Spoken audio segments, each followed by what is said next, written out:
Hi guys, good day. So today we're talking basically about softwares to use or softwares used in editing pictures. So for so many industries or for so many people they use so many different kind of softwares, but for the purpose of this class we're focusing basically on the most popular. Of course it's the most popular ones, and that is Adobe Suite, the Adobe collection as people usually call them. So these Adobe collections for photographers basically includes just two of them, which is Adobe Photoshop and Adobe Lightroom. So for each of these softwares, we'll be talking extensively on them. One second. Hi, so I'm back. So we'll be talking extensively on them. However, um, on the basis of introduction, the screen you're seeing right now is called the camera arrow. So how do I get to camera arrow is just by opening up your Photoshop and importing a picture into your Photoshop. Automatically the picture will open in camera arrow. Now someone might want to ask that what is camera raw and why did I just open camera raw straight. Now camera raw over time has developed, it's a plugin inside Photoshop, and I said the basic two most common software or the best softwares for photo editing are Lightroom and Photoshop. So Lightroom in its sense is a faster way of editing pictures or coordinating a lot of pictures and syncing the same setting across all pictures to give you a uniform output at the same time. I mean, in Lightroom, you can easily merge like 5 pictures together, sync all your settings together on the same picture, then export the 5 simultaneously. But in Photoshop, you have to edit a picture at a time. That is the basic difference between Lightroom and Photoshop. And also, Photoshop is like the mother of all photo editing softwares. In essence, I mean that Photoshop is more robust, is more complex as in its sense, but Lightroom is way more easier, and there's so many things you can do inside Photoshop that you can do inside Lightroom. So, but as a person, I really do not use Lightroom because all the features of Lightroom I have found them inside Camera Raw, and I said earlier that Camera Raw is a plugin inside Photoshop. I hope you understand. Let me brief it again. Two basic softwares for editing and for especially for portrait and wedding photographers are Lightroom and Photoshop. Lightroom is basically for processing a lot of pictures seamlessly and quickly. Photoshop is prof professionally retouching pictures because you can't retouch pictures inside Lightroom. You can only edit, remove pimples, and do all those little minute things. But inside Photoshop, you can do frequency separation, you can clone stamp, do photo manipulation, and so much more. So you can do almost every and anything with pictures inside Photoshop, but you can't do every and everything with Lightroom. I hope you understand. So, and I said I really do not use Lightroom. However, I'll walk you through the basics of Lightroom in this class. But what I really does use is Camera Raw. And I said Camera Raw is a plugin inside Photoshop. So for me, I'm a strict Photoshop person, and everything I can do inside Lightroom, I can easily do them inside Camera Raw. And once you import your raw picture into Photoshop, it automatically opens first in Camera Raw, and this is our Camera Raw interface. So without further ado, let's dive into the Camera Raw interface. And after this Camera Raw interface, we move to Photoshop, or I do a little bit of tutorial on Lightroom Classic, and then we now go back to Photoshop. So after understanding all these ones, we now go back to our practice class where we're going to be learning how to shoot and do all this stuff. So without further ado, let's dive into the robust system of Camera Raw. As the name implies, is a software that really does help to process raw pictures. So this is a raw picture. I'm zooming in this picture by pressing left clicking this image and zooming in. So by dragging it to the left, to the right, I'm zooming in. By dragging it to the left, I'm zooming out. So I look at this picture, very flawless skin, beautiful makeup by one of the baddest makeup artists in Lagos State, and of course she's a beautiful model and queen. So this is the picture we'll be touching today, and basically this picture is perfect on its own. I mean, it came out of the camera perfect because the light setup in the studio was very good. The background is totally black. The black background remains black and the lights like that. So we'll just be doing a little bit of manipulation on this picture, basically just for me to teach you, walk you through the sliders inside Camera Raw. So first we have the basic. The basic, once you click your basic, this is where you can easily control your uh, white balance. So in the previous class I told you that once your picture is turning towards the orange, that means your picture is warm, and when it's turning towards blue, that means your picture is cool. But right now we're turning towards more blue than orange. So if for instance this picture didn't come out well in picture in camera because of the light setting, we can easily correct our what's the name we can easily correct our white balance by controlling the sliders. And watch that when I bring it too cool to the blue side, the picture becomes bluish. When I pull it all the way down to the warm side, you can see the warmth on our skin, like that. So we could equally say we could add tints to this image. We could add green tint or turn towards the magenta tint, or as they say, what's the name of this color here? Let me just, the magenta is like professional color. I think the color here is okay, you get the idea. So basically you can correct your, okay, I did something else. By double clicking on this slider tool, it takes you back to the default. So if I double click, I bring this tint to green, and I double click it here, it takes us back to the default. I wish you work with me the way I'm working so you understand all the sliders. The next one is what the exposure. So by increasing this to the, so watch that from here, at this point here is the very bright side, and at the end here is the dark side. So when I increase this, what happens is I'm increasing the brightness of the image. When I reduce this, I'm introducing darkness by reducing the brightness of the image. I can equally double click to return it back to default. The next one is contrast. Contrast is the difference between the highlight and the shadows. So if I reduce my contrast, it's automatically erasing the difference. So it's making a picture flat because it's erasing the shadows and the highlights, as the case might be. So when I increase my contrast, it's also bringing back the entire essence. It's bringing back the entire essence of the contrast. So once I increase my contrast like this, it brings us, it creates a very clear difference between our highlight side, and these are highlights. These are highlights here, and these are our shadows. This is like a shadow part of this image. So when I double click on this, it automatically returns it back to the default setting. Sorry for that. It's automatically returning back to the default setting. And here the next slider is the highlight slider. So in the highlight slider, it's easily just removing highlight. So in the sense, there's difference between black. There's huge difference between black and shadows, and the difference between white and highlights. So black in its sense is a color. Shadow is a function of light. That probably makes sense, yeah.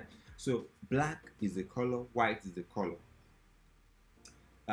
shadows and highlights is intensity of light. So once light hits into a particular place, it makes that place what we change the shadows of that environment to what highlight. So once there is no light in that area, those areas will remain in shadow. However, when you shine light on a black substance, it does not turn the black to white. It only makes us see the black more. In essence, means that when you wear a black cloth and you're in the sun, people still know that you're wearing a black cloth because the sun, as a source of light, does not change the color of your clothes. It only exposes it so people can really see the clothes that you wear. But when you are in the shadow, when it's night already and you are in a dark environment and you introduce light to the environment, that means you have brought highlight to the shadow area. I pray you understand what I'm saying. I think that's the best way I can easily explain. So watch when we reduce the highlight slider. What happens is really affecting part of the image, especially the clothes where there is highlight, means where there is sufficient light. So when I increase the highlight, watch that this highlight is not by any means affecting the background, because the background is what total, it's black and is in shadows. So by increasing our highlight, we are not touching or distorting the black and the shadows in the background, because this is just this slider is potentially targeting only the highlight area of this picture. And I said earlier, highlights are where lights are in the picture. I beg your pardon. Yeah, so these are highlight areas. So I will double click the slider again to return it back to default. Then let's talk about our shadows now. Note that if I reduce the slider of my shadows, is not by any means affecting the cloth, because the cloth is in light, which makes it an highlight area, but it's going to affect the airline and the background in itself, because those are shadow areas. So when I increase my shadow, you see that we all know that the background is black, but now it has exposed the color of the background, which is black, because shadows has been taken away from it.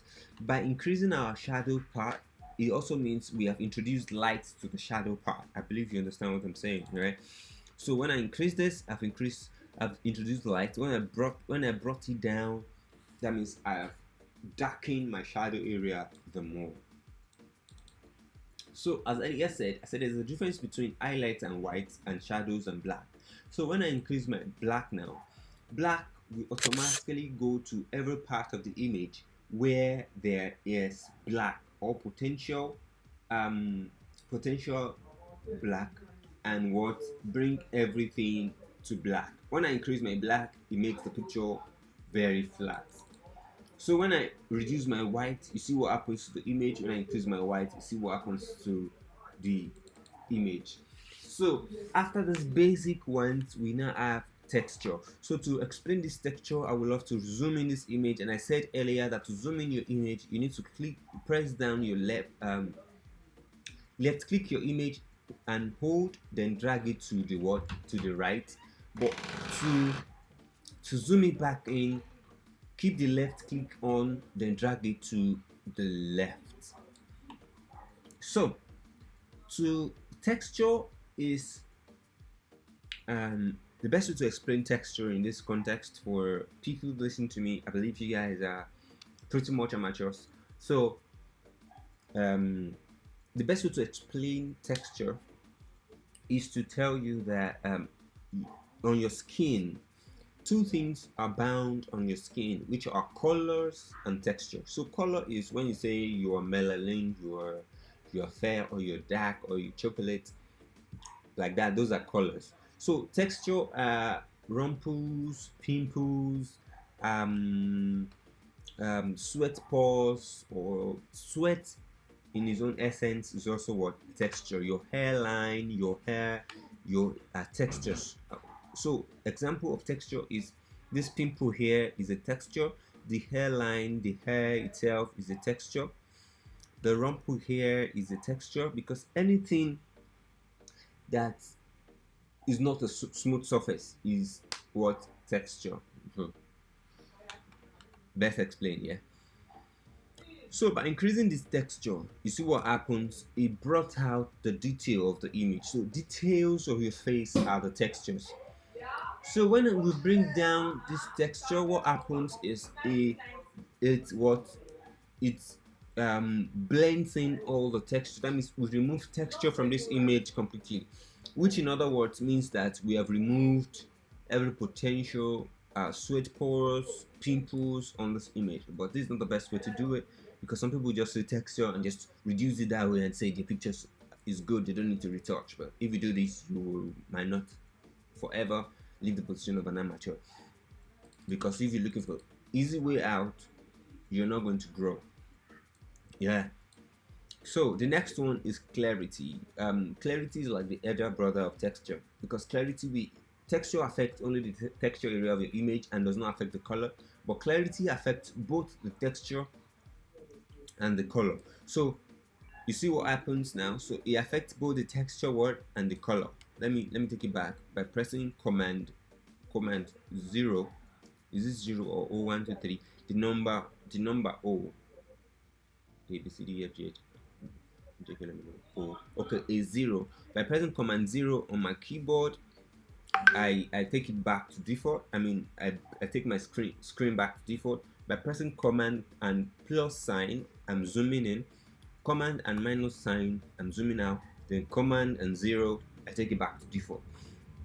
So you see what our clarity does is introducing the more detail and more colors and more light, introducing like potentially everything here, from everything up here, introducing it into the image in uniform light.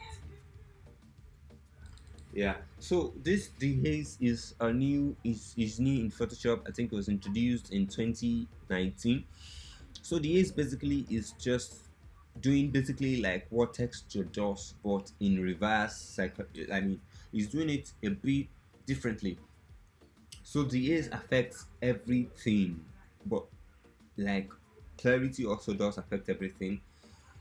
Increasing the dehaze brings this, then reducing it gives you this. So I'll double click to give you this. So the next one is vibrance and saturation. So as I explained clarity and dehaze, is also almost the same thing as vibrance and saturation, because they're like twins, but they have like male and female, but they are twin, yeah. So vibrance is the subtle version of saturation. By implication, I mean vibrance is adding unique amount of color to adding dynamically adding more to less and adding less to more. In other words, these two basically deals with color. Vibrance and saturation, vibrance and saturation basically deals with color. So but vibrance is adding more color to where there are lesser colors, and adding lesser color to where there are more colors. Example, when I increase my vibrance, you see that everything is almost like balanced, because is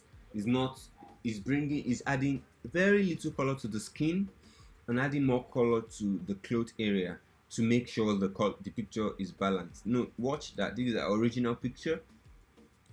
Now when I increase it, it gives us this. Now what happens when you increase your saturation? Saturation basically gives everybody uniform amount of color. So saturation is more of equity or equality. Well, the feminists will know that. Is it equity or equality? Feminist or English language students. Alright, so that being said, that is the basic. I will minimize it, then go to curves. So basically I hardly use these curves because everything I need to use is inside basics already. So let's say I want to edit this picture inside basic. Now it also depends on what I want. Let me increase the brightness of my screen so I can see it clearly. And it's best to increase your brightness to almost full. when you're editing pictures, so you're going to see every detail. Is important. So if I'm to edit this picture normally in basic, my white balance is perfect. I will basically just reduce my highlights to bring a little more detail on the cloth out, then introduce a bit of more introduce light to my shadow area, then make my black a little bit dark, then introduce light to my white area. Then this is my before and the after. So to get my before and after, I just press P. So it shows me before, that is when everything is in the middle, then after, when I have done a little bit of tweaking. Then essentially I love this, so I'll just add a little bit of it to my picture to give it dynamism. And that is that about that. That is what I will basically do if I'm supposed to edit this picture in Camera Raw. Then I move up to the next one, which is curve. I told you guys I hardly work on curve, but if you want to curve, there's white, red, green, and blue. So you can easily target each of these colors in your image and reduce or increase them as the case might be. But I don't use curves here because most often than not, when I'm editing just one singular picture like this, I eventually get to go inside Camera Raw, inside Photoshop, and do what is needful with my curve. I can play around more and do a lot more. I can open as much as possible curve adjustment layers and work with them seamlessly and remove when I want. But once I do this curve, it's going to be hard for me to remove or re-edit it. But for the sake of education, I can just pin red. It automatically change everything to red. So this is like the middle. From here upward is red. So when I click this middle and increase it, I'm bringing red to my picture. When I bring it down, that means I'm removing red from my picture. So I double click to take it back to default. So by default, I essentially just remove red from my picture. So that is that. I will just remove red a little, then go to my green. So this part is the highlight area. From this point, there are 3 points, 1, 2, 3. This is the midpoint. That's like the mid-tone. That mid-tone means the gray area where there's black and where the white and black, where shadows and highlight meet. So this is your word, the highlight area. So I'm going to introduce green to I love green in my highlights, and also love magenta in my shadows, like that. So let's say before and after. Know that I won't have touched this picture the way I am doing it right now, but for the sake of education, that's why I'm diving into doing this. Essentially, blue, I'm very indifferent about blue, but I've just introduced a little bit of blue into this image, and this is what we've got. So we have the before and we have the after. We've really done pretty well already. So what I'm gonna do is bring back my red a little. Then we have our before and after. Then I go to detail. So basically I don't do anything in this detail because if you're not going into Photoshop that you need to start reducing noise here. So sharpness is already on 40 because this image was taken was raw image. So because it was raw image, the sharpness that was on camera was already 40. If you increase the sharpness, you see what happens to your image. You can see it brought out, makes the image basically more sharp. Then if you reduce it, it makes the image a little bit more blurry. So I'm going to take it just to 50 and not a little. Then go to noise reduction. So when I increase my noise reduction, basically what it's going to do is try to flatten out my image and make it look a little bit presentable. So it's still preserving my details. So to hide that, I will basically just reduce my details. Then I will show you the before and after. So if you can see what's happened there, I pray when you're watching this video, because for the sake of using properly, I pray you use it in a landscape mode. Let the video fool your screen so you can see all the details I'm explaining here. So that is that about that. So give me 5 seconds. Let me take water. It's important for my life.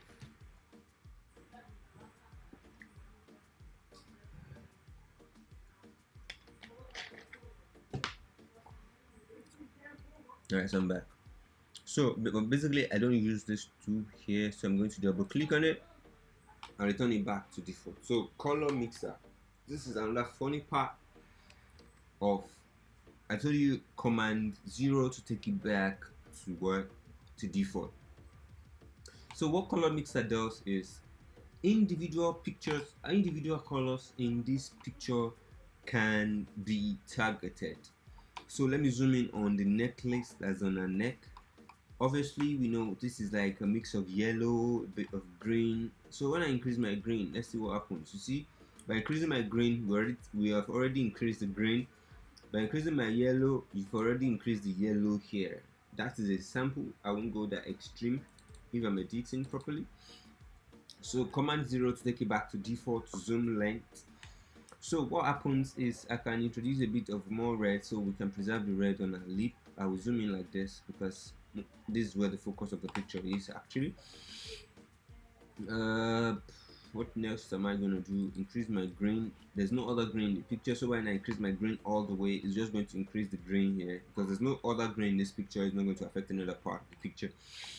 So I increase my yellow. Now watch that, when I increase my yellow, it's already affecting some part of our skin, which I don't want. So let's say I increase my yellow to the fullest. Watch this part of our skin. All this part of our skin, you see the yellow is being introduced to those parts. So for example, when I remove it, you see it made that place well desaturated. So you see, even watch the clothes, there's a bit of yellow on the clothes. So when I remove it completely, that cloth became desaturated. So I'll just increase my yellow a little, just like that. Then there's no blue in this picture, so if you decrease or increase your blue, potentially it has no effect because there's no blue in this picture. But if they were blue, if they were supposed to be blue, if they were blue in the picture, automatically it's going to affect your blue. That's on saturation level. Then we go to the hue level. Yeah, so hue is the place where you can easily change colors. So what happens in hue? Let's say we want to target this green and change it to another color. When I go to green on my hue, this greens, and I bring it down, watch that. When I bring it up, watch that the green has automatically changed color. Let me zoom in so you can see it properly. I'm zooming in so you can see it properly. This is the default. Watch the greens in this image. Then once I go high, see what happens. Watch the yellows. You see when I go high, you see what happens. When I go low, you see what happens. And that is how the saturation works. Command 0 to take it back to default zoom. Then color grading. So color grading is also a new feature in Camera Raw. It was introduced in 2020. I'm using 2021. I think I'm using 2021 Photoshop. So but this particular one was introduced in 2020. So if you're using a later version of Camera Raw or Photoshop, you might not see some of this. So I advise that you upgrade so you can enjoy the technology upgrade in a sense. I think right now it's like $18 per month. So if you're making money from it, you can. I think it's a wise investment. So color grading, you can easily color grade your picture from here. That's what I said. Most often than not, if I'm editing a lot of wedding pictures, I potentially don't just bother entering into Photoshop. I will just finish everything I want to do here, remove pimples, which I will still teach you on how to do that in this class. If it's not too long, I'll just finish this slide in this class, then teach you more in the next class. So you can do color grading in this class. So how do you do color grading in Camera Raw? Basically, this is mid-tone, this is shadows, this is highlight. Don't forget that already in our curve area we've done what I'm about to do now, so potentially I might not just do it again. So when I was in curve area, I've targeted my red, I've targeted my green, I've targeted my blue, and that's almost the same thing the color grading is going to offer you, because this is blue here, this is red here, this is green here. So all those are just the mid-tones of all the stuff. So in our mid-tone, potentially just like introducing orange to the mid-tone. Then I told you I love green in my highlights, then I love blue in my shadows, and that is that. Then you can balance it out by blending. Just blend it down up a little, then I'll balance it out. I'll just balance it out like that. So but this is not like the perfect color grading I would have done for this image, but just for the sake of this class, I'm just touching depending on what you want. At the end of the day, I might just edit this picture and love it the way I'm teaching you guys and I'm editing it. It might just come out fine, but this is not what I planned for this image. I've already edited this image, I've given it to the client, she loved it, and that was it. But for the sake of this class, I might just do this, potentially just upload it on my page and see what's up with it. So optics is just for you to correct if there's any mistake in your, so remove collaboration. So collaboration in sense, for people using DX, you might sometimes have a lot of collaboration. These are like when you have some extra colors at the tail edge of your pictures, like this in the blurry part of your image, you have some very annoying color merge. That is collaboration, or some color mismanagement shape. Then you can change what your you can change your what's the name of this thing, profiling of your image. By profiling means like how your image is standing. This picture was taken with a Nikon D750 and the lens that I used was 70-200 ED. Photoshop can read all those things, and Nikon, you know, makeup, my camera is Nikon. So you can change the orientation of your image, you can add vignettes. Vignettes is like some dark area in this picture, but it's not showing because the picture already is dark. So by vignette means that there will be an introduction of black in some corners, just like a round corner like that, there'll be introduction of black. But because the picture has black corners already, I'm just returning everything back to default because the picture was taken in perfect optic. Then geometric, this one you can also use to change your aspect ratio or do free transformation for your pictures. So vertical, in case or an institution whereby your picture was slanting back or your model was slouching back, you can use this to basically correct by bringing it up a little like that. Then horizontally bring the side up, you know. But these are just basically you distorting your image. That's why I said it's perfect that you get your image right from camera. Then you go to effects.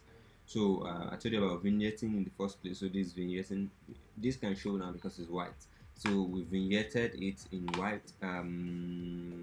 That's the vignette again. So I can bring it back to black. You see, so you can do either one. For there's no point for vignette in this image. Then calibration, for just change.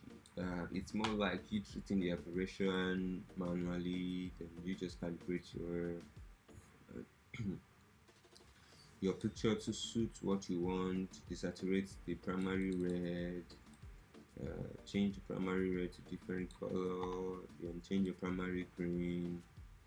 So much more you can just do depending on what you're snapping. So if you didn't get the picture right, you can just do all this stuff. Well, for me, it's not something I really do because most often than not, until I get my picture right inside the camera, I don't stop shooting. So just in very rare occasion that has not happened to me in like 2 years, that I do all this stuff. So these are the basic settings in Camera Raw. I hope we understand, and I hope we enjoy the class. If there's any question, you know what to do. In the comment section, or chat me up on WhatsApp. I will definitely be willing or more than willing to attend to it.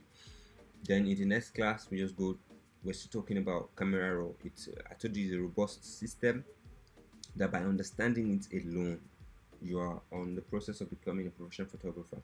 So I'll stop here so we don't get the class too long and bore you guys. Then I'll come back in the next class explaining these other tools that are on the far right corner here, then explain them, and that will be that about that. Thank you very much for joining the class. Light and love. Have a nice day.